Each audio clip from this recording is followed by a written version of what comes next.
السلام علیکم ورحمۃ اللہ وبرکاتہ۔ آپ سب کو ہمارے چینل سچا پیغام میں خوش آمدید۔ مئی 19، 2021 ذی القعدہ 10، 11، 12 تاریخوں کے اوقات نماز اور روزہ ملاحظہ فرما کر ان کے مطابق نمازوں کی پابندی فرمائیں۔ فجر کا ابتدائی وقت 4:32، 4:30 پر 2، ظہر کا ابتدائی وقت 12:11، عصر کا ابتدائی وقت 4:40، مغرب کا ابتدائی وقت 6:38، 6:30 پر 8، عشاء کا ابتدائی وقت 7:50 اور عشاء کا آخری وقت وہی ہے جو سحری کا آخری وقت ہے۔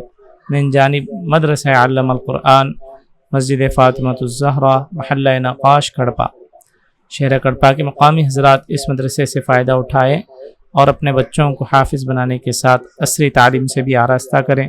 جزاکم اللہ خیر۔ السلام علیکم۔